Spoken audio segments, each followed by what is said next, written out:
siang untuk kita semua. Baik, terima kasih atas waktu dan kesempatan Bapak Ibu sudah meluangkan waktu bersama saya hari ini untuk mendengarkan materi diseminasi penyimpasan modul 1.4 yaitu budaya positif. Jadi modul ini, modul 1.4 budaya positif, ini merupakan salah satu modul dari LLS yang kami pelajari pendidikan guru penggerak untuk melakukan penjelasan kepada Bapak Ibu guru. Jadi sebelum saya memaparkan materi tentang budaya positif,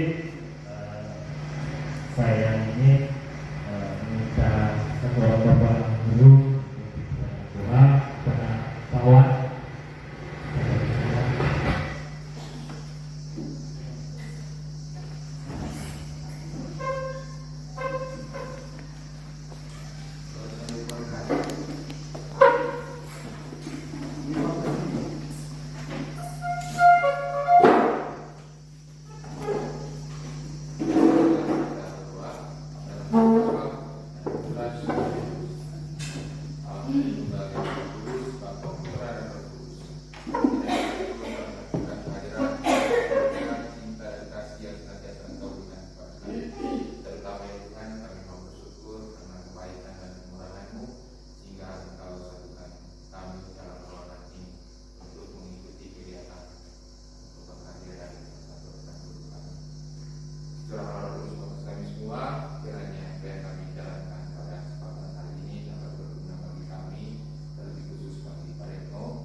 Luar biasa.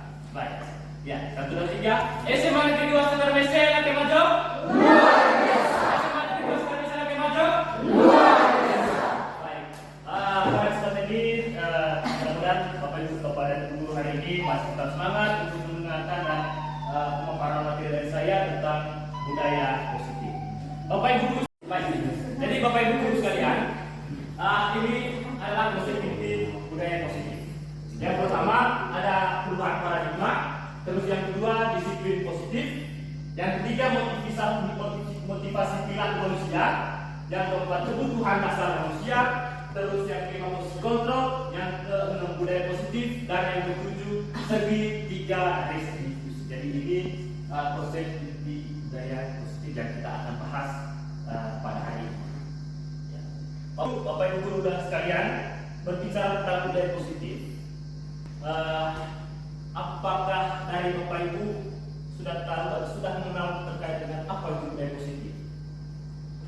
Sudah. Oke. Ada yang belum? Belum. Baik, mungkin kita berikan kesempatan kepada Yudian untuk menyampaikan kira-kira apa itu budaya positif supaya bisa berbagi dengan teman-temannya, teman-teman guru yang lain. Baik, terima kasih. Pada kesempatan pelajaran sebelumnya juga saya pernah mendapatkan pengetahuan terkait budaya positif. Bagi saya konsep budaya positif ini seperti sebuah kebiasaan untuk membentuk karakter siswa yang baik dan dilakukan melalui kegiatan-kegiatan atau aktivitas-aktivitas yang dibiasakan untuk membina atau mendidik siswa sehingga mereka bisa memiliki karakter yang baik. Satunya mungkin melalui kegiatan senyum, salam, sapa. Baik. Terima kasih. Kemudian berikan aplaus kepada Ibu Dian. Budaya positif. Budaya positif seperti yang disampaikan oleh Ibu Dian tadi, bahwa budaya positif itu supaya siswa bisa berkembang dan menjadi pribadi yang kritis dan penuh hormat dan bertanggung jawab. Kira-kira seperti itu konsep dari budaya positif sendiri. Bapak Ibu bisa sambil melihat sudah saya tampilkan berkaitan dengan apa itu budaya positif. Budaya positif di sekolah yaitu nilai-nilai dan kebiasaan di sekolah yang berpihak pada peserta didik agar mereka dapat berkembang menjadi pribadi yang kritis, penuh hormat dan bertanggung jawab. Jadi budaya positif ini Bapak Ibu guru, kita tidak hanya sekedar mengetahui, tapi bagaimana kita menerapkan budaya positif. Seperti yang disampaikan oleh Kakak Ibu Diana, senyum, salam, sapa, dan seterusnya. Jadi kita perlu menerapkan. Itu adalah salah satu contoh budaya positif. Ya. Terus di slide yang berikut, ya. Sebelum ke penjelasan lebih jauh, mungkin Bapak Ibu guru bisa melihat tayangan yang sudah saya tampilkan di depan.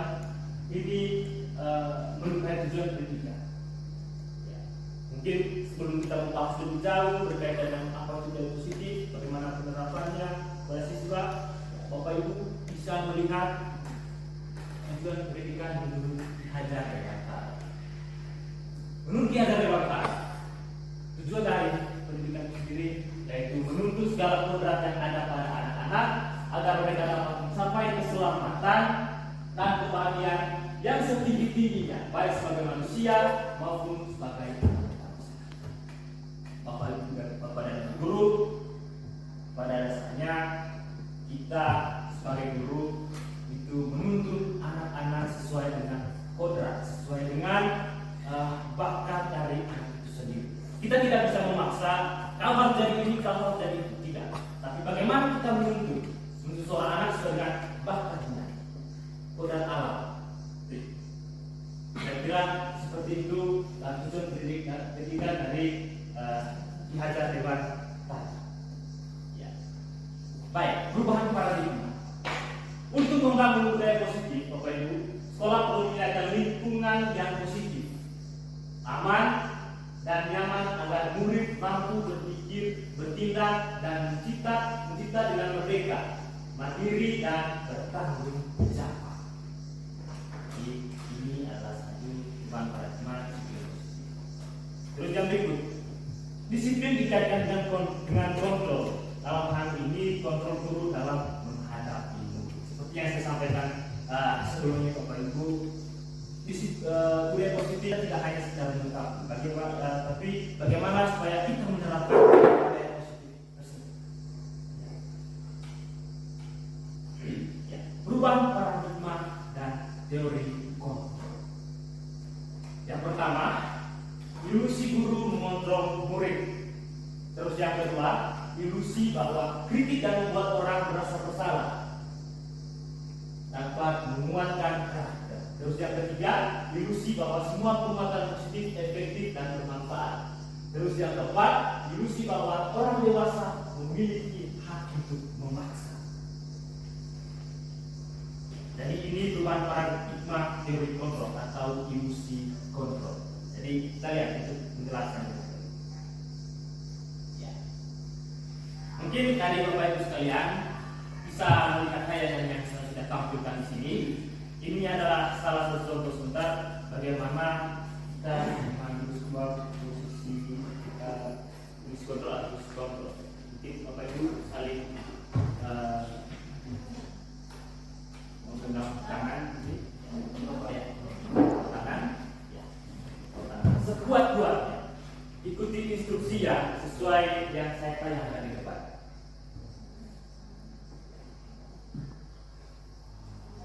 Anda adalah si A.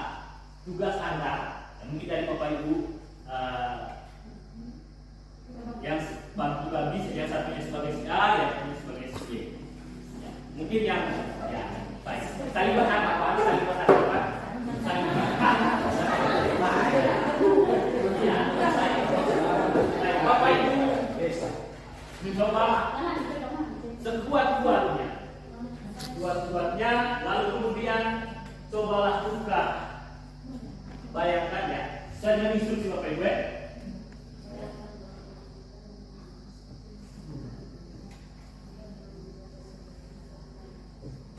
Silakan tugas teman sekolah untuk membuka kepala kanan Bapak Ibu. Dengan cara apapun, dengan cara apapun. Ya, dengan cara apakah membujuk atau dengan paksa, tapi Bapak Ibu tetap mengepalkan tangan sekuat-kuat.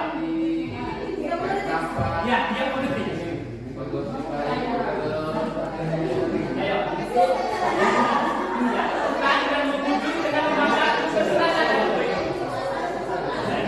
Oke.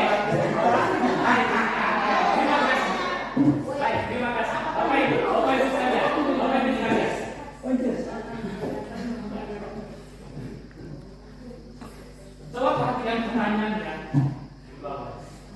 Jika Anda sebagai si B, atau jika Anda sebagai saudara membuka tangan, apa alasannya? Terus yang kedua, apakah Anda atau si B begitu kepala kanan Anda? Mengapa? Apa alasannya? Terus pertanyaan yang ketiga, dalam kegiatan ini sebenarnya siapa yang memegang kendali atau kontrol untuk membuka atau menutup kepala kanan?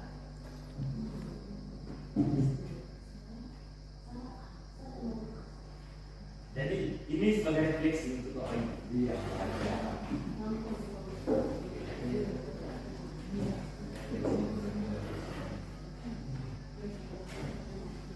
Jadi Bapak Ibu sekalian, kita sendiri yang pegang kontrol atas kepala kanan kita.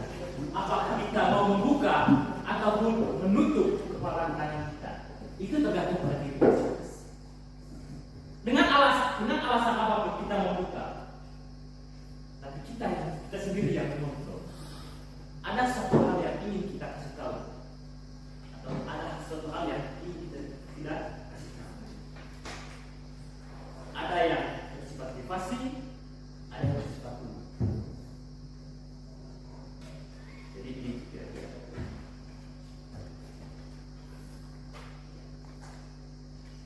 Yang berikut, perubahan paradigma stimulus respon. Baik, Bapak Ibu bisa melihat sebenarnya yang saya sudah bayangkan. Kita mencoba mengubah agar orang bertanya sama dengan kita. Seperti yang sudah saya kasih contoh tadi. Apapun alasan kita untuk membukakan, kita tidak usah memaksa orang. Kalau harus buka. Terus, ini teori kontrol. Kita bisa mengambil pandangan yang lain tentang dunia. Bapak Ibu bisa membaca apa yang saya sudah tayangkan di depan.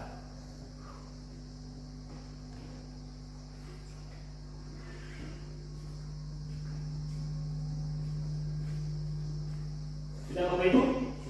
Oke, saya usahakan. Sekarang kita masuk kepada disiplin positif. Apa makna dari disiplin positif? Setelah kita tadi nilai positif, masuk ke disiplin positif. Disiplin positif ini termasuk dia termasuk dalam budaya positif, yaitu disiplin positif. Disiplin positif. Disiplin berasal dari bahasa Latin yaitu disiplina yang artinya belajar. Makna asal dari kata ini berkonotasi dengan disiplin diri dari murid-murid Socrates dan Plato. Jadi Bapak Ibu juga bisa sambil melihat tentang apa makna disiplin. Jadi Bapak Ibu sambil membaca, sambil merefleksikan terkait dengan apakah Bapak Ibu selama ini sudah merasa disiplin. Itu adalah kata refleksi.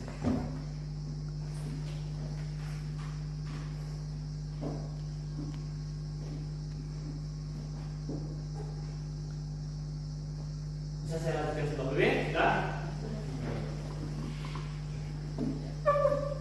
Jadi disiplin adalah kemampuan memerintah diri sendiri dalam mengontrol dan memaksa diri untuk memilih tindakan yang mengacu pada nilai-nilai yang kita hargai dengan penuh tanggung jawab dan tanpa harus terperintah oleh orang lain. Dan kita tidak memaksa orang lain supaya harus disiplin. Jadi pada intinya adalah disiplin itu tumbuh dari dalam diri sendiri. Bukan kita harus menuntut orang lain supaya kamu harus disiplin, tidak. Kita benahi diri kita dulu, baru bagaimana setiap kita perubahan-perubahan apa yang ada dalam diri kita. Mungkin dengan itu orang lain bisa mengikuti. Jadi seperti itulah disiplin yang sebenarnya.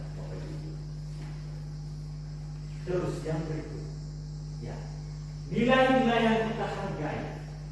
Ada nilai-nilai atau nilai kebajikan, sifat-sifat positif manusia yang merupakan tujuan kuliah yang ingin dicapai setiap individu. Ya, seperti yang sudah kita lakukan selama ini, yaitu B5. Ada yang masih ingat lagu profil pelajar Pancasila? Oke, bisa. Saya minta bantuan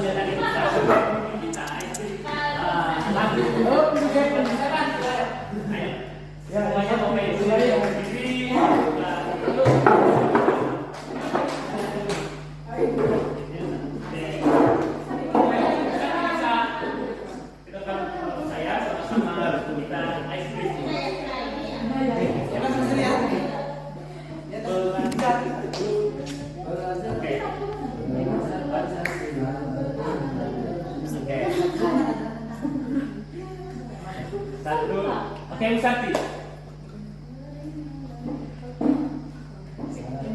Satu, dua, tiga.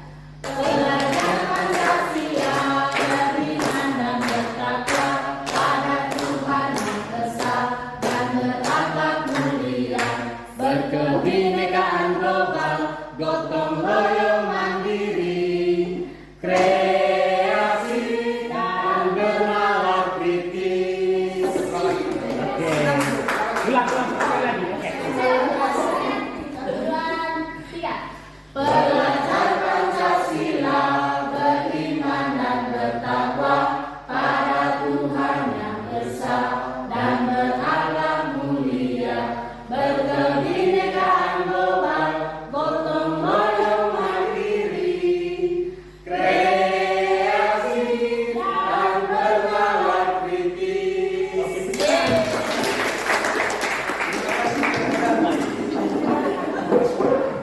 Jadi ini adalah nilai-nilai kebajikan yang ingin dicapai oleh setiap anak Indonesia ataupun kita sendiri juga di Lembaga SMA Negeri 2 Satgas.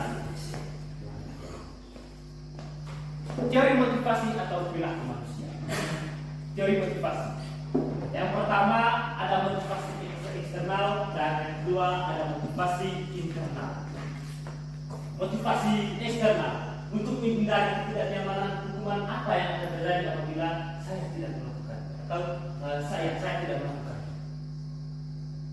Terus yang kedua, untuk mendapatkan imbalan dari orang lain, apa yang akan saya dapatkan apabila saya melakukan. Ini adalah contoh pertanyaan motivasi eksternal. Terus yang ketiga, untuk menghargai diri sendiri, saya akan menjadi orang seperti apa bila saya melakukan. Itu motivasi dari kita, Bapak Ibu. Jadi ini juga termasuk pertanyaan refleksi.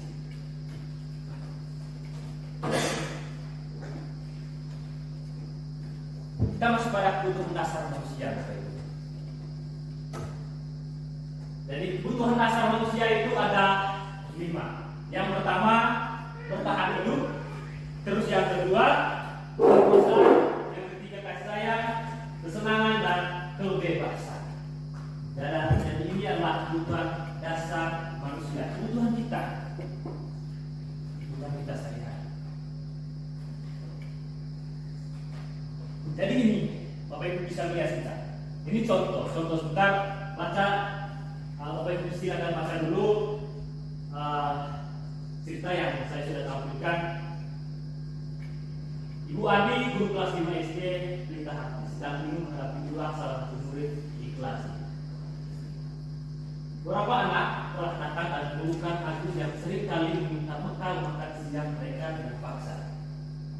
Jika Anda menghadapi situasi seperti ini, situasi Ibu Adi, apa yang Anda lakukan? Menurut Anda, kira-kira apa alasan Agus melakukan hal itu?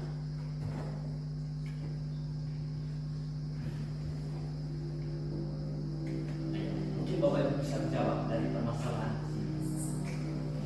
Ya. Ayo. Apa masalah? Kenapa Agus sampai meminta kepada teman-teman? Tidak apa-apa, jawab sesuai dengan apa yang ada di pikiran Bapak Ibu. Ya, tidak apa-apa. Ayo, kan ya? Atau Bapak? Oh, masih analisis. Oke, kakek Julian ya. Baik, pertanyaan sebelumnya tadi Pak Reno sudah informasikan ke kami berbagai kebutuhan dasar manusia. Dari cerita yang hari ini, menurut pengalaman saya, ketika menghadapi situasi seperti ini, tentunya sebagai seorang pendidik, saya akan panggil Agus terlebih dahulu dan mencari tahu kira-kira kebutuhan apa sebenarnya yang hilang dari Agus dan dilempiaskan dengan cara tindakan yang sudah dilakukan tadi. Jadi kira-kira kalau menurut saya alasan Agus melakukan hal tersebut, saya lihat ada salah satu kebutuhan dasar yang dicari oleh Agus, itu bertahan hidup. Mungkin seperti itu. Terima kasih kepada kakek. Tepuk tangan kepada kakek.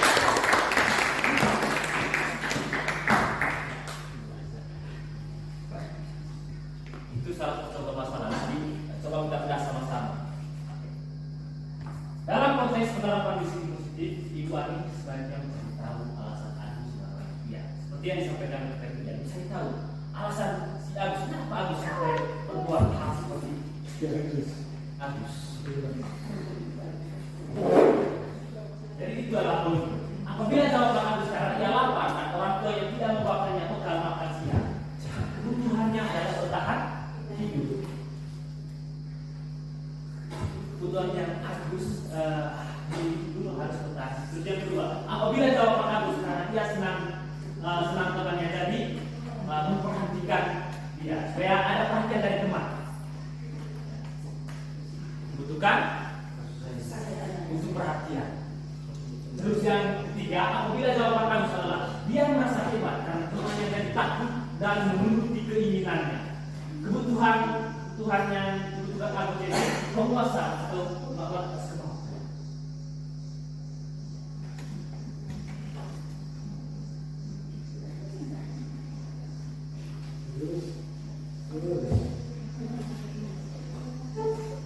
Materi berikutnya Ibu, Bapak Ibu guru, yaitu 5 fungsi kontrol guru. Yang pertama ada fungsi kontrol penghukum, yang kedua ada membuat merasa bersalah, dan yang ketiga sebagai teman, yang keempat memantau, yang kelima.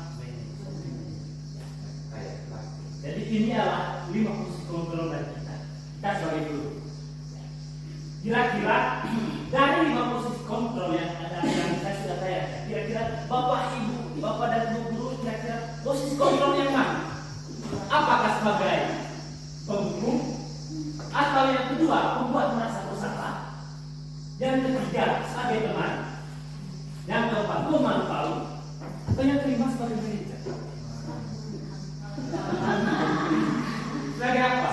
Kira-kira dari Bapak Ibu, Bapak dan Ibu guru, kira-kira dalam kelima posisi kontrol yang saya sudah tampilkan depan. Oke, ada semua. Ada sebagai penghukum, ada sebagai membuat bersalah, ada sebagai teman, memantau, dan tergantung situasi. Ya. Baik, ini dia Bapak Ibu. Posisi kontrol kita sebagai guru. Sudah lihat kan? Baik, itu saya bisa baca sama. Yang pertama sebagai penghukum, saya baca salah contoh. Ya. Sebagai penghukum, guru bersikap, ya, guru bersikap menyakiti peserta didik atau menyakiti siswa.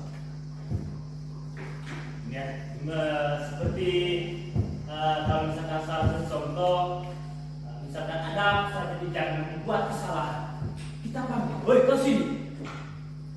Kenapa kamu berbuat seperti itu? Silakan berlutut." Itu adalah salah satu fungsi kontrol sebagai penghukum. Jadi, apakah dari Bapak dan Ibu pernah seperti itu? Saya juga tidak tahu karena Bapak dan Ibu yang paling tahu ketika menghadapi anak. Baik, Bapak Ibu bisa lihat kira-kira ini adalah contoh-contohnya sebagai penghukum, bagaimana tindakannya, sebagai teman, bagaimana tindakannya, dan sebagai manajer bagaimana tindakannya.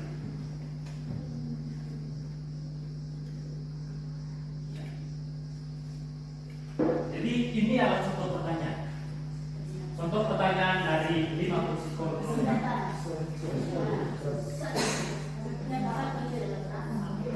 Ternyata saya kecewa sekali dengan kamu. Kamu tidak pernah benar melakukan itu. Terus yang ketiga, siapa? Membuat orang merasa bersalah. Ketika kita berbicara dengan lantang dengan kalimat-kalimat seperti ini, saya kecewa sekali dengan kamu. Kita membuat orang merasa bersalah. Terus yang kedua, kamu tidak pernah melakukannya. Ya. Sebagai penghukum, dan ini adalah kalimat-kalimat yang sering kita keluarkan. Jadi kita sebagai penghukum, sebagai teman dan pemantau. Kira-kira seperti ini dia punya contoh kalimat. Ya, kita masuk pada budaya positif. Salah satu contoh penerapan budaya positif positif, yaitu membuat keyakinan kelas. Mungkin kakak ibu Dian sudah pernah melakukan membuat keyakinan kelas, dan kakak ibu Sati, Pak Ben, dan bapak ibu guru, ya Pak Marsya juga yang sudah lulus guru penggerak angkatan sebelum, ya begitu dengan Pak Derik, ya sudah pernah melakukan keyakinan kelas. Ya. Keyakinan kelas Bapak Ibu yaitu nilai-nilai kebajikan atau prinsip-prinsip universal yang disepakati bersama. Jadi, keyakinan kelas berbeda dengan peraturan. Peraturan dan keyakinan. Keyakinan itu apa perbedaannya? Kenapa harus keyakinan? Kenapa tidak harus peraturan? Oke, kemudian lagi. Mungkin kalau peraturan, ini konsepnya kita yang mau mengelola. Karena kalau keyakinan, berarti motivasi internal. Terima kasih. Peraturan berarti semua orang harus atau wajib melakukan itu. Sedangkan keyakinan itu adalah asal kesepakatan bersama. Kira-kira poinnya seperti itu Bapak Ibu, untuk peraturan kelas dan keyakinan kelas. Ini pembentukan keyakinan kelas. Bapak Ibu bisa melihat pembentukan keyakinan kelas. Yang pertama, keyakinan abstrak. Kira-kira Bapak Ibu bisa melakukan nanti ketika sudah berada dalam kelas. Seperti di sana, contohnya break kesepakatan kelas. Ya, itu salah satu contoh keyakinan kelas di kelas 3 IPA. Jadi itu atas dasar kesepakatan bersama, bukan hanya dari satu orang saja atau dari guru saja. Oke, kita lanjut. Ya, Bapak Ibu guru bisa melihat, bisa membaca berkaitan dengan keyakinan kelas, keyakinan kelas dan peraturan kelas.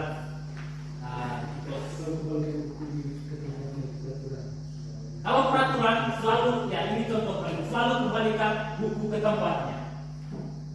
Keyakinan kelas tanggung jawab. Terus yang kedua, dilarang mengganggu orang lain. Tapi pada keyakinan kelas saling menghormati orang lain dan diri sendiri. Kira-kira seperti ini contohnya, peraturan dan keyakinan.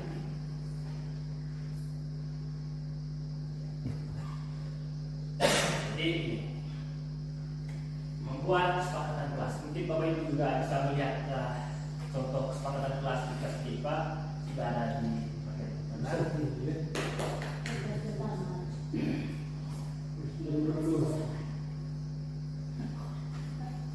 Sekarang kita masuk ke materi yang terakhir Bapak Ibu, segitiga restitusi.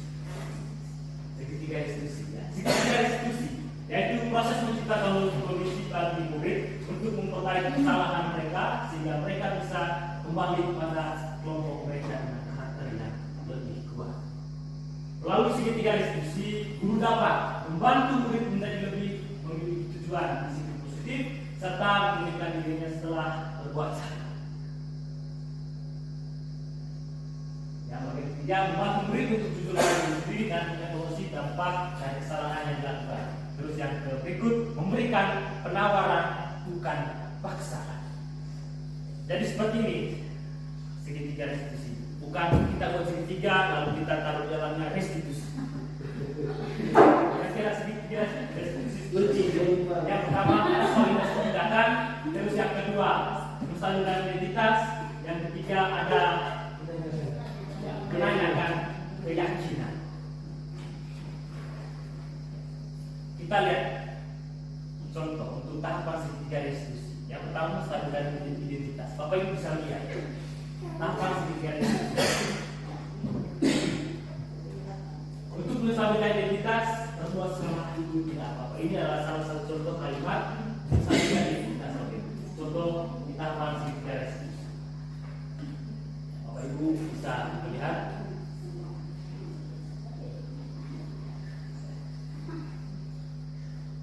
Yang kedua, validasi tindakan yang salah.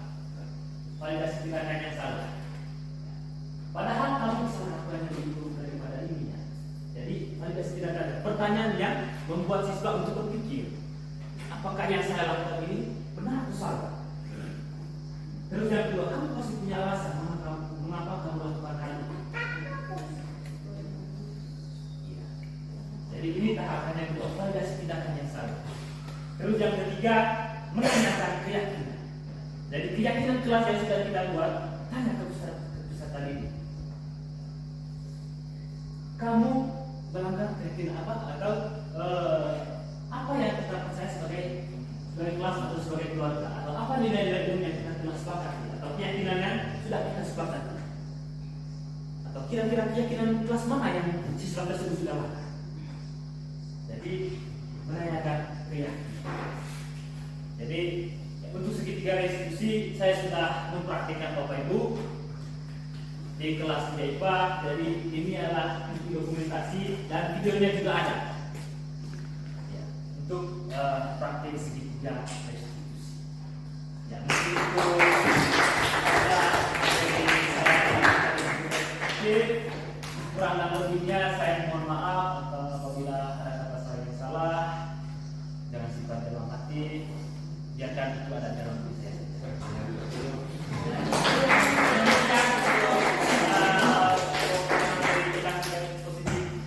Sekian dan terima kasih. Terima kasih.